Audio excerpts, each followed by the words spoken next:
Hi there, this is Meg Stickle from AIM Fitness Online, and I'm so glad to see you today. Thank you so much for watching this video. And this is a really important topic to be discussing. So I know many of you, as we're coming into the fall season, many of you may be thinking, okay, I want to get into a fitness routine. I want to start exercising more. I want to be doing Meg's videos on YouTube more often, whatever it is.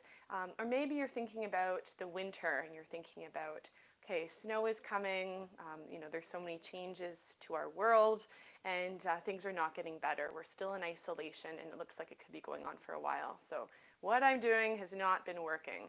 So if you're watching live, by the way, I'd love to hear from you. Send me a thumbs up, write me a comment. I'd love to hear from you. Let me know where you're watching from today. And so I have two questions that I want to pose to you, and I want to tell you why these are so important. So number one, if you're relying on motivation or if you're relying on some kind of miracle to change your health very suddenly, then you're going to be waiting for a while. Because the truth is, motivation goes up, but it also comes down. You may have one day where you feel excited, you just bought yourself some new running shoes, you're feeling ready to go, ready to commit, and then the next day you'd rather sleep in or you would rather just sit and watch TV. So we can't fully rely on motivation, and that's what leads me to these two questions, which can really be life-changing. And these are both questions I ask my clients when I meet with them for in-person sessions or when they join my online program. And it really will get you thinking. So the first question is this: what do I desire? What do I desire in my health? So if you think about where you are right now, maybe you're not doing very much, maybe you're very sedentary, maybe you're pretty tired all the time, maybe you're not really exercising at all, but and you keep beating yourself up because I should be moving, I should be doing something, I should be going for a walk. And what I would encourage you to do is, instead of focus on what you're doing right now, is think about where you want to be in the next 6 months. Where do you want your health to be? So maybe for someone that's, I'd love to be in the place where I can get out of a chair easier. Maybe for someone else, maybe for somebody else, you're thinking, I really want to stay active and I want to be there for my family and my grandchildren because their family is what's so important to me. And then others, maybe you're thinking, I want to be there. I have to be there for a spouse or for someone. I really want to take care of them, but I know I need to invest in myself. I need to take time for me because I've always taken care of others. So really start to think about, what do you desire? What do you want? What is that life going to look like? So maybe that's having more energy to do the things you want. Feeling that's, getting up and being motivated to tackle a project. So that is my first question for you. What do I desire? And I encourage you today, or if you're watching this later, write down, what do you desire? What do you wish you could experience in your health? Because when we pursue that, when we pursue the positive, that is when you're going to be able to maintain that motivation long term. All right, so that's question number one, and that's more of the positive question. But there's another question as well that we need to tackle. So maybe you're listening and you're saying, yeah, you know what, Meg, I've tried that. That hasn't worked. That doesn't do it for me. Okay, so question number two may be for you. The question number two, which is taking you a little bit deeper, is, what am I most afraid of? What am I most afraid of? And this is another question I like to talk about with my clients, because if we can figure out what you're afraid of, then we can know how to change that course so your life doesn't have to end up going there. All right, so the question is, what am I most afraid of?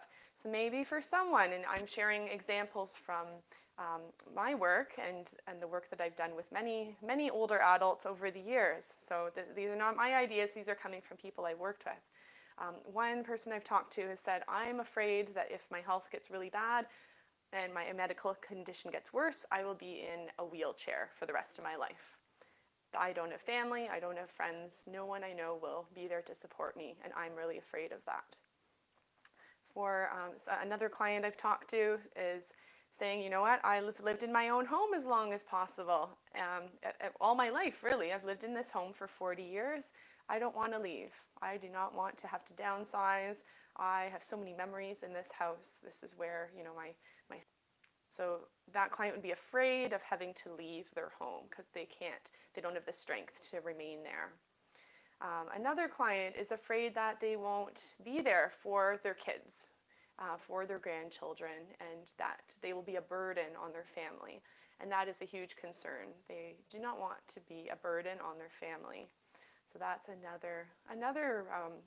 another answer to this question of what am I most afraid of happening if I don't invest in my health. So I want to leave this with you, and I also encourage you to journal about this question. Write down a few key points. What are you most afraid of if you don't make any changes to your health? Because I think when we can get really real with ourselves, when we can get really, really, really real and face the reality that if I don't do something to my health, it's not getting better. It's not getting better. I do need to make some changes. So when we can go back to these answers that you've put down on what do I desire, how do I want my life to look like for the next 5, 10, 15, 20 years, and what am I most afraid of if I don't make any changes to my health?